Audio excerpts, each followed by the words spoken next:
عليكم ورحمة الله، إن شاء الله تكونوا جميعا بألف خير. معكم أخوكم أبو زيد، وراح أتكلم لكم الآن عن تحديث البيتكوين بعد الموافقة على صناديق ال ETF، وشو ممكن يحدث للبيتكوين بشكل عام وللأسواق من الفترة الحالية والأيام والأسابيع القادمة. فحاليا البيتكوين بعد ما صدرت عندنا صناديق ال ETF، هذا طبعا شيء إيجابي للسوق بغض النظر. يعني نعم، أغلب المحللين حتى أنا شخصيا كنت أتمنى أنه يتم التأجيل لصناديق الاي تي اف لشهر 3 او لموعد يكون قريب من الهالفينج، علشان يكون تاثير الهالفينج اللي هو انقسام وتوزيع البيتكوين مع الاي تي اف يصعد البيتكوين بشكل كبير. ومنها يعني خلينا نقول بسم الله بدانا البول رن، علما انه شارح انه احنا يعني من زمان بدينا البول رن. وضحت لكم قبل هالمره. فخلينا نشوف البيتكوين الان على الفيبوناتشي. البيتكوين منطقة 48 جدا مهمة، اللي وصلها منطقة 48,800 كانت جدا مهمة. ليه؟ لما نيجي الآن بالشكل هذا على الفيبوناتشي، نكبر لكم الفيبو ونوضحه بشكل أكبر. تمام. الآن لما نيجي على الفيبوناتشي، الجولد زون حق الفيبوناتشي من 50 لين 78، هذه المنطقة. ولكن أهم خط في الفيبوناتشي بشكل عام اللي هو منطقة راح تكون مقاومة قوية، اللي هي منطقة خلينا نجيب الفيبو معنا كذا عشان يبان الرقم.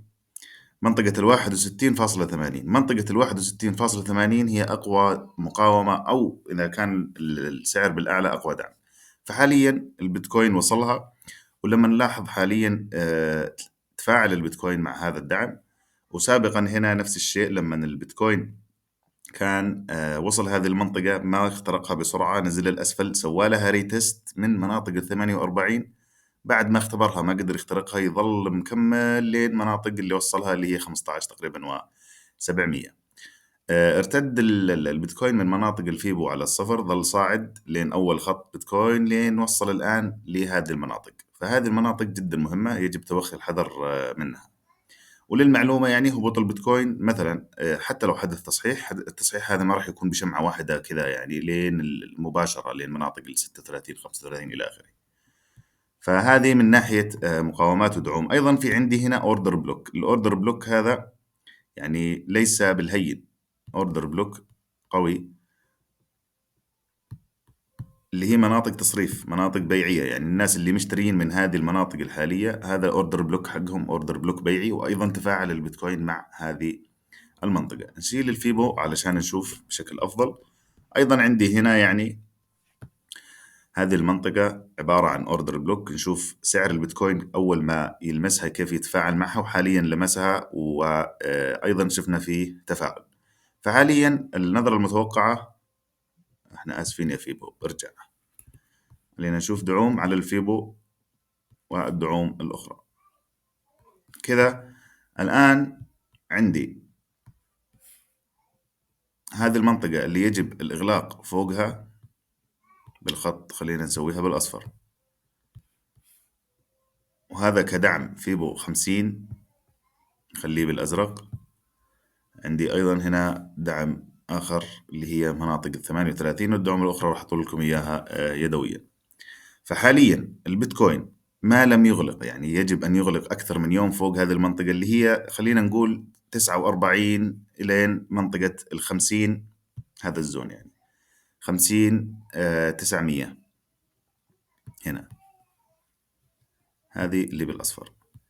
في حال صعد السوق بهذا الشكل، عفوا، إذا صعد السوق بهذا الشكل هنا وأغلق كم يوم هنا بالشكل هذا، بقى يغلق كم يوم في الشكل هذا، يعني الصعود يجب أن يستكمل كأهداف أولى لين مناطق 64. ولكن هذا في حال صعد فوق مناطق 50 900، يجب أن يغلق أكثر من يوم أو إغلاقين أسبوعيات فوق هذه المناطق. ممكن نشوف البيتكوين في مناطق 64 كأهداف أولى، وأنا أتوقع أهداف أيضا أعلى. ولكن الأقرب الآن للأسواق اللي هو حاليا وصل البيتكوين مناطق أوردر بلوك، منطقة مهمة وقوية جدا على الفيبوناتشي، ومنطقة رادة للسعر اللي هي منطقة 48.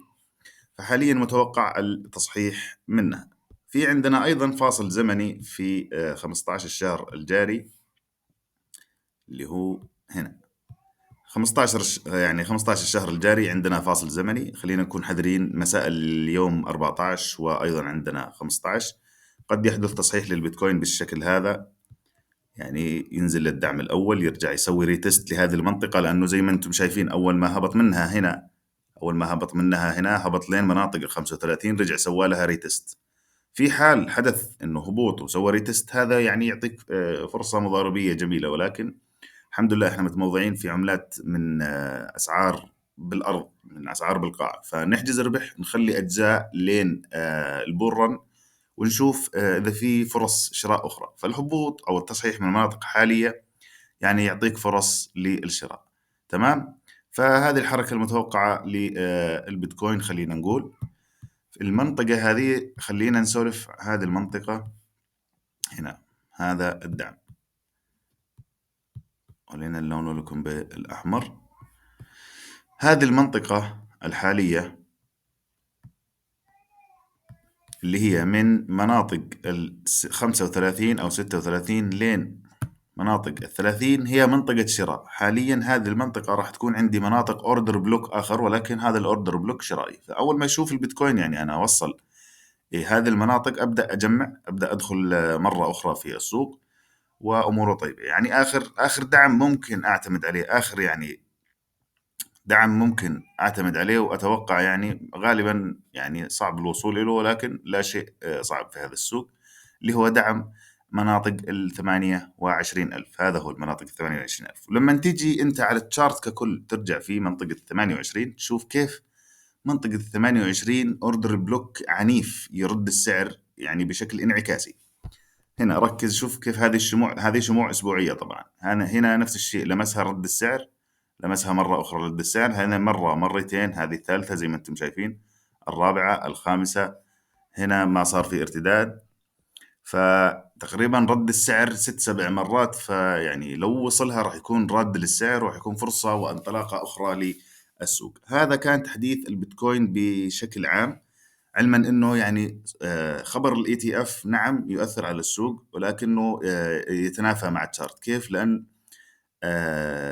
سيوله التوتال والتوتال 3 لا زال فيه يعني سيوله، علما انه تشارت بيتكوين يقول لك فيه تصحيح. نشوف التوتال، هذا هو التوتال تقريبا ماشي، يعني تشارت البيتكوين يمشي نفس تشارت التوتال، ولكن سبقه بسبب الاخبار التي حصلت مؤخرا. حاليا زي ما انتم شايفين في تشابه بالتشارتات نعم، ولكن التوتال، ما هو التوتال؟ اللي هو سيولة العملات بشكل عام. الورن اللي مضى وصلت السيولة 3 تريليون. هذا شارت التوتال. شارت التوتال ما وصل المقاومة العنيفة، قدام مقاومة عادية، أو خلينا نقول مقاومة اللي هي كأول هدف للتوتال 1.9 تريليون. فإذا وصلها السوق بشكل عام يعني يعطي انتعاشة للسوق، وهذا الشيء اللي خلى الناس أو متحيرين، إنه نعم في تصحيح، ولكن أيضا في سيولة يجب أن تدخل، والسيولة لا زال لها أهداف. الآن بآخر الفيديو بقول لكم عن النصائح اللي ممكن نقدر إحنا نسوي، وش نسوي يعني. فكشارت التوتال بشكل عام لا زال في سيولة. التوتال 3 أيضا،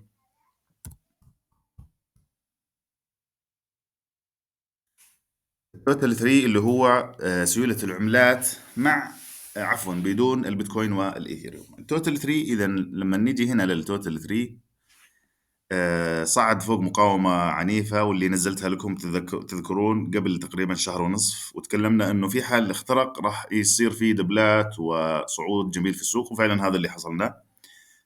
حاليا كسر ترند، رجع فوق الترند. في حال كسر هذا الترند راح يرجع يختبر هذه المناطق، وتكون انطلاقة جديدة له، ولكن لا زال يعني ما في قدامه، اللهم صل على سيدنا محمد، عنده هدف. يعني ما في قدامه مقاومة عنيفة سوى مقاومة 570 بليون. فإذا وصلها أيضا هذا دافع وشيء جيد للعملات البديلة، ما لم يعني مثلا يطرأ خبر أو شيء اللي يتعب السوق، لأنه زي ما أنتم عارفين يعني التشارت هو الفيصل، واللي يجي بعدين كله تطبيق للتشارت.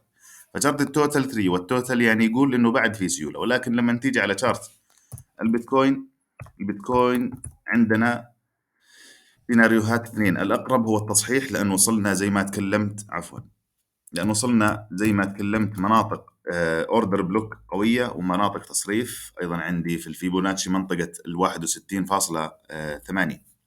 وهذه هي الدعوم، وتكلمنا لكم هذا بشكل عام تحديث البيتكوين كنصائح مضاربية. العملات اللي دخلناها وخصوصا اللي دخلتوها معي من الجروب، الحمد لله رب العالمين على ربح جميل وطيب. نبدأ نخفف شوية من هذه الصفقات، نخلي فيها أجزاء مثلا 30 25% للبورن القادم، يعني نخليها كجزء استثماري. نخلي معانا شوية يو اس دي تي للاحتياط كمضاربة عادية. عادي ممكن أنزل لك على الجروب، وممكن ندخل زي ما أنتم عارفين. يعني قبل 3 أيام عز التذبذب نزلت لكم عملة البي بي وحققت معانا ربح تقريبا 36%. فمن ناحية مضاربية لا تدخل إلا بتوصية. حتى لو دخلت يجب أن تكون النسب ليست عالية. خلينا نتابع. حبيت أشرح لكم وأحدث لكم السوق بفيديو، لأنه شارت وشرح واحد لا يكفي. كان معكم أخوكم أبو زيد، ودمتم بألف خير.